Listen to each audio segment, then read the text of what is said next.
नमस्कार दोस्तों, welcome back to the channel. आज हम बात करेंगे डेल्टा के बारे में। बेसिकली आज हम देखेंगे कि डेल्टा का यूज़ करके हम किस तरीके की हैजिंग या नई स्ट्रैटेजीज को यूज़ कर सकते हैं अपनी ट्रेडिंग में। लास्ट पार्ट में डेल्टा पार्ट 1 में हमने जहाँ पे छोड़ा था वो था ब्लैक एंड स्कॉल्स के फॉर्मूला पे। ये फॉर्मूला से हमें ये पता चलता था कि डिफरेंट टाइप के जो ऑप्शंस हैं वो बेसिकली किस रेट से चेंज होते हैं। ये यहाँ पे एक उनकी परसेंटेज लिखी हुई है। Delta basically rate of change है कि जितना भी उसके अंडरलाइंग में डिफरेंस आता है उसके अकॉर्डिंग डिफरेंट टाइप के जो ऑप्शंस हैं in the money, eight the money और आउट ऑफ द मनी के जो ऑप्शंस हैं उनमें कितने परसेंट से चेंज आता है। जैसा कि आप देख सकते हैं कि एट द मनी के जो ऑप्शंस होते हैं उसमें इतना चेंज होगा, आउट ऑफ द मनी में ये होगा slightly out of the money, यानी कि जो अंडरलाइन का स्पॉट चल रहा है उससे थोड़ा सा बाहर। इसी तरीके से डीप में बहुत नेग्लिजिबल चेंज होता है। जो डीप इन द मनी होते हैं वो ऑलमोस्ट 1 तक भी जा सकते हैं, मतलब सेम रेट होगा, जितना स्पॉट चेंज करेगा उतना ही डीप इन द मनी भी अपने रेट में चेंज लाएगा। ठीक है, तो इसको प्रैक्टिकल एग्जांपल से देखते हैं। देखिए, सबसे ज़्यादा जो डेल्टा में एक्सेलरेशन आता है, बेसिकली मतलब डेल्टा जो है सबसे ज़्यादा भागता है, अगर हम इजी लैंग्वेज में बोलें, वो होता है इस स्टेज पे। आप ग्राफ में देख सकते हो कि जो रेट है उसमें कितना ज़्यादा चेंज आया है, एकदम स्टीप रेट का चेंज है यहाँ पे। मतलब आप आउट ऑफ द मनी अगर आपने यहाँ पे परचेज कर रखा है तो आउट ऑफ द मनी देखिए कितना स्लो इंक्रीज कर रहा है अपने रेट में, और जो इन द मनी है वो ऑलमोस्ट 1 से करता है, तो ज़्यादा डिफरेंस नहीं है यहाँ पे उसमें। मगर जो चेंज आता है वो देखिए कितना ज़्यादा है। जब हम ये slightly out of the money से हम एट द मनी की तरफ जाते हैं, ये रहा एट द मनी की तरफ, ये स्लाइटली हम बीच में खड़े हैं आउट ऑफ द मनी। ये जो डिफरेंस है ना, ये जनरली जो बहुत एक्सपीरियंस ट्रेडर होते हैं वो इसे कैप्चर कर पाते हैं। Slightly out of the money का ऑप्शन खरीदते हैं और उसे एट द मनी ला के फिर सेल करते हैं। मैं आपको दिखाता हूँ कैसे। Let's say example, Nifty spot जो है वो 10,000 पे है। ठीक है, आपने निफ्टी का जो ऑप्शन है और निफ्टी फ्यूचर्स जो है वो थोड़े से प्रीमियम पे चल रहे हैं। अब ये प्रीमियम पे क्यों चलता है ये भी मैं वीडियोस में आपको बताऊंगा। 20 पे चल रहा है, 10,020 पे। अब अगर निफ्टी में मैं बोल रहा हूँ यहाँ पे 100 पॉइंट्स का चेंज आता है, लेट्स से इसको 100 करते हैं, यहाँ पे 100 होना चाहिए। अगर ये 10,100 तक जाता है निफ्टी, तो जो उसका फ्यूचर होगा वो ऑलमोस्ट 1 पॉइंट्स उसके साथ साथ बढ़ेगा, प्रीमियम इंटैक्ट रहेगा। अगर हम थ्योरी में देखें तो ये हो जाएगा 10,120, राइट। डेल्टा क्योंकि फ्यूचर्स का हमेशा 1 होता है। अब बात करते हैं Nifty eight the money option की। अगर आपने निफ्टी जो है 10,000 का कॉल ऑप्शन परचेज कर रखा है, यहाँ पे ये कॉल ऑप्शन है, सारे जितने भी हैं आपने कॉल ऑप्शन परचेज कर रखा है, और उसका प्राइस जब ये 10,000 पे था निफ्टी, तब चल रहा था 50, राइट। और जब ये 100 पॉइंट इंक्रीज करेगा, यहाँ पे जो 100 पॉइंट का चेंज आया है निफ्टी में, तो यहाँ पे उसके प्रीमियम में कितना चेंज आएगा। अब आपको पता होगा ब्लैक एंड सॉल्स के अकॉर्डिंग 0.5% का चेंज आता है एट द मनी के ऑप्शन में।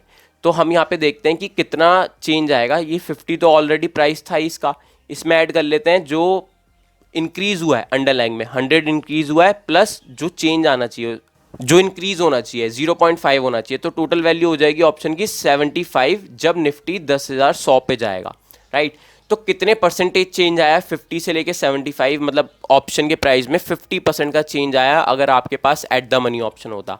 वहीं आपके पास deep out of the money होता, यानी कि 10,500 का, तो उस टाइम पे उसका प्राइस चल रहा होता 15। अब ये कैसे है ये मैं आपको थीटा की वीडियो में बताऊंगा जो नेक्स्ट है, कि किस तरीके से प्राइसिंग डिसाइड होती है, ये प्राइस क्यों डिफरेंट है जैसे हम आउट ऑफ द मनी जाते जा रहे हैं, राइट। तो अभी फॉर द टाइमिंग ये देखते हैं कि चेंज कैसे आ रहा है, राइट। अब यहाँ पे भी 100 बढ़ा, बट आपने उस टाइम पे ये परचेज कर रखा था, तो यहाँ पे जो चेंज आएगा ना बहुत नेग्लिजिबल होता है आउट ऑफ द मनी में। तो यहाँ पे चेंज आया 0.10 का, 100 से मल्टीप्लाई करते हैं, टोटल वैल्यू आ जाएगी 25। मतलब जब निफ्टी 10,100 पे गया तो ये 25 हो गया। कितने परसेंट का चेंज है 66% का, राइट। अब देखते हैं slightly out of the money में क्या हुआ। Slightly out of the money हो गया 10,100, अब ये एट द मनी बन गया।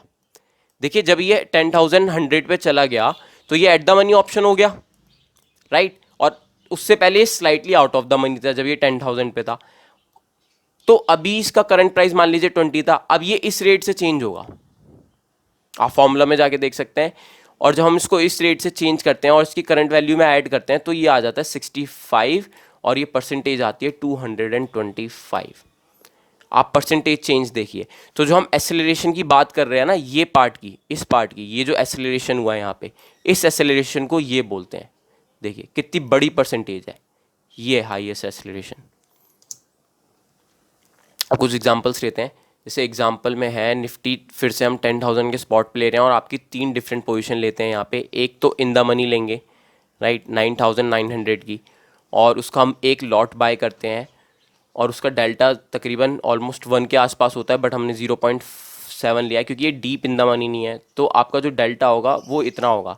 बेसिकली अगर निफ्टी 1 पॉइंट चेंज होगा, इंक्रीज होगा, तो ये जो ऑप्शन है, कॉल ऑप्शन 9,900 का, वो सिर्फ 0.7 पॉइंट चेंज होगा, एक के अगेंस्ट में सिर्फ 0.7, राइट, अपने प्रीमियम में। इसी तरीके से जो एट द मनी ऑप्शन होगा 10,000 का, उसमें 0.5 का डिफरेंस आएगा, वो चेंज होगा 0.7 के अकॉर्डिंग, राइट। अब जो deep out of the money है उसका हम एक लॉट बाय करते हैं, तो 0.05% चेंज होगा, यानी कि इतने परसेंट चेंज होगा। तो अब आप देखिए, आप मान लीजिए आप एक ट्रेडर हो, आपने ये तीनों पोजीशन ले रखी हैं, राइट। तो हम यहाँ पे ये देखेंगे कि इन तीनों का टोटल डेल्टा कितना आएगा, इसको हम बोलते हैं डेल्टा एडअप। इससे आपको ये पता चल जाएगा कि निफ्टी अगर 1 पॉइंट इंक्रीज होगा इन दिस केस, तो आपकी ये तीनों पोजीशन मिला के कितना प्रीमियम इंक्रीज होगा। तो इस पोजीशन में तो प्रीमियम आपका यहाँ पे क्लियर है कि कितना इंक्रीज होगा, 0.7 इंक्रीज होगा, और यहाँ पे इंक्रीज होगा 0.5, यहाँ पर होगा 0.05। तो जब हम तीनों का टोटल लेंगे तो हमारे पास डेल्टा आ जाएगा प्लस 1.25 का, यानी कि अगर निफ्टी 1 पॉइंट चेंज इंक्रीज होता है तो आपकी ये तीनों पोजीशन आपको इतना प्रीमियम दे जाएंगी अगेंस्ट 1 पॉइंट कॉल ऑप्शन में। Got it. डेल्टा एडअप्स को कैसे यूज़ करते हैं, तो आप अपनी पोजीशन का ये पता लगा सकते हैं कि आपके पास जो टोटल पोजीशन पड़ी है वो कितनी सेंसिटिव है अगर मार्केट चेंज होती है तो, और आप कितना लेवरेज पे भी हैं।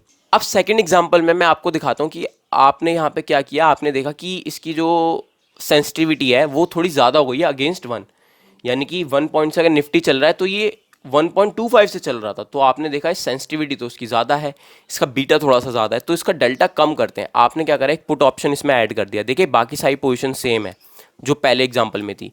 अब की बार जो है इसमें पुट ऑप्शन हमने ऐड कर दिया, वो भी डीप इन द मनी का, 10,300 का हमने पुट ऑप्शन। उसकी जो डेल्टा होगा डीप इन द मनी का वो ऑलमोस्ट नेग्लिजिबल होता है, तो वो 0.1 यहाँ पे हमने लिया है। तो देखिए ये हमें माइनस डेल्टा दे गया। अब ऑब्वियस सी बात है, अगर निफ्टी इंक्रीज हो रहा है तो पुट ऑप्शन डाउन जाएगा, उसके प्राइस डाउन जाएंगे, तो उसका जो डेल्टा आएगा वो नेगेटिव इतना आएगा इन द मनी के अकॉर्डिंग। तो आप देखिए जो कैलकुलेशन आएगी अब सारे प्रीमियम की, उस टोटल प्रीमियम में से ये माइनस हो जाएगा और सेंसिटिविटी आ जाएगी इतनी। तो आपने थोड़ी सी अपनी सेंसिटिविटी को गिरा दिया अगेंस्ट जो पहले थी। पहले 1.25 थी, अब 1.14 हो गई अगर निफ्टी इंक्रीज होता है तो। और ये चीज़ से होता क्या है, बेसिकली अगर निफ्टी इंक्रीज हो रहा है तो आप कहेंगे कि ठीक है, तो हमारा तो ज़्यादा इंक्रीज हो रहा है, हमें चलने दीजिए। मगर अगर निफ्टी नीचे गया तो आप ये ध्यान रखिएगा कि आपका जो ऑप्शन का प्राइस है टोटल, वो जाएगा भी इसी सेंसिटिविटी से माइनस में। इसलिए आपने थोड़ा सा रिस्क कम करने के लिए कि नीचे अगर जाए तो थोड़ा और कम रेट से जाए, आपने एक पुट ऑप्शन भी बाय कर लिया, राइट। इसको ऐसे देखते हैं। अब एक थर्ड एग्जांपल लेते हैं जिसमें कि हम दोनों ऑप्शन जो हैं वो एट द मनी के परचेज कर रहे हैं। देखिए निफ्टी मान लीजिए 8,100 पे चल रहा है, राइट। सो अब ये एट द मनी के दोनों ऑप्शन हो गए जो हम बाय करेंगे, इनका डेल्टा जो है सेम रहेगा। तो यहाँ पे हुआ क्या, अगर आप दोनों एट द मनी के ऑप्शन को ले लेंगे और निफ्टी किसी भी साइड पे जाए, भले ही वो 1 पॉइंट अप जाए या 1 पॉइंट माइनस जाए, आपका जो चेंज होगा ना वो 0.0 ही होगा। बिकॉज अगर यहाँ से इतना इंक्रीज हो जाएगा तो दूसरी साइड से इतना डिक्रीज हो जाएगा, अगर यहाँ से इतना इंक्रीज हो जाएगा तो यहाँ से इतना माइनस हो जाएगा। अब आप समझ गए कि डेल्टा का यूज़ कैसे करते हैं। आप बेसिकली अपनी सेंसिटिविटी को कंट्रोल कर सकते हैं, यहाँ से अपनी पूरी ऑप्शंस का जो आपने पोर्टफोलियो बनाया है उसको कंट्रोल कर सकते हैं। और यही चीज़ को हम बोलते हैं बेसिक हेजिंग, राइट। ये जो कंट्रोल करना होता है ना कि आप कितना कंट्रोल कर रहे हैं, इसको बोलते हैं हेज करना। जैसे कि मैं आपको बताता हूँ, आपने मान लीजिए निफ्टी 10,000 पे चल रहा है and you have bought 1 future and 1 option. आपने फ्यूचर बाय किया निफ्टी का, अब एट द मनी होगा फ्यूचर, राइट। उसका डेल्टा जो होगा वो 1 होता है, राइट। तो इसका मतलब अगर निफ्टी कहीं भी जाए, निफ्टी अगर ऊपर जाए या फिर निफ्टी नीचे जाए, ये उसके साथ चलेगा, राइट। ये पॉजिटिव डेल्टा है। पॉजिटिव डेल्टा याज इन कि ये उसके साथ चलेगा। अगर निफ्टी ऊपर जाएगा 1 स्पॉट तो ये ऊपर जाएगा, ये नीचे जाएगा 1 पॉइंट तो ये भी 1 पॉइंट। अब आपने देखा कि ये तो थोड़ा सा ज़्यादा है, इसको थोड़ा सा कम कैसे कर सकते हैं, तो आपने निफ्टी एट द मनी का कॉल ऑप्शन बाय कर लिया। आपको एक्सपेक्टेशन थी कि निफ्टी यहाँ से ऊपर जाना है, इसलिए आपने ये बाय किया था। देखिए आपने बाय किया, सेल नहीं किया निफ्टी के फ्यूचर को। सो आपको एक्सपेक्टेशन है कि ये ऊपर जाना चाहिए निफ्टी, मगर आपको थोड़ा सा रिस्क को कंट्रोल भी करना है, तो आपने क्या सोचा, एक पुट ऑप्शन भी इसके साथ बाय कर लेते हैं एट द मनी का, जिसका डेल्टा 0.5 होगा। तो ये टोटल मिला के जो आपका यहाँ पे डेल्टा आएगा वो 0.5 आएगा, भले ही आपने निफ्टी फ्यूचर बाय कर रखा है, क्योंकि उसको कंपनसेट, उसको डिक्रीज करने के लिए आपने एक पुट ऑप्शन ले लिया। अगर निफ्टी ऊपर भी गया तो भी आपका जो इंक्रीज आएगा अमाउंट में वो सिर्फ 0.5 का आएगा। अब कुछ लोग कहेंगे कि इससे फ़ायदा क्या, पहले तो 1 आ रहा था। बट दोस्तों ये भी ध्यान रखिएगा, अगर निफ्टी ऊपर जा रहा है तो ये प्लस में भले ही इतना जाए, लेकिन अगर ये नीचे जाता है 1 पॉइंट, तो नीचे जाने में भी ये हेल्प करेगा आपको। आपका पोर्टफोलियो सिर्फ 0.5% डाउन जाएगा अगर निफ्टी 1 पॉइंट नीचे भी जाता है तो। सो अगर निफ्टी 10 पॉइंट नीचे जाता है तो ये सिर्फ 5 पॉइंट्स नीचे जाएगा। तो बेसिकली इसे हैजिंग बोलते हैं, कि अगर आपने एक हैज लगा दिया अपने लॉसेस पे, आप लॉस पे आपने ये, इसको हैज बोलते हैं।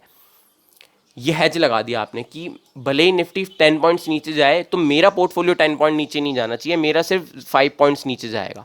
आपने एक बार लगा दिया, वो बार था इसको बाय करना। जब आपने बाय किया तो आपने यहाँ पे अपने डेल्टा को कर दिया 0.5, राइट। तो डेल्टा का यूज़ कैसे करते हैं, कैसे हैज की जाती है पोजीशन, मैंने आपको डिफरेंट एग्जांपल्स दिखाए। So thank you for watching the video guys. Please channel को लाइक कर दीजिए, सब्सक्राइब कर दीजिए और शेयर कर दीजिए। Thank you so much. और नीचे कमेंट करके ज़रूर बताइएगा कि वीडियो कैसी बनी है।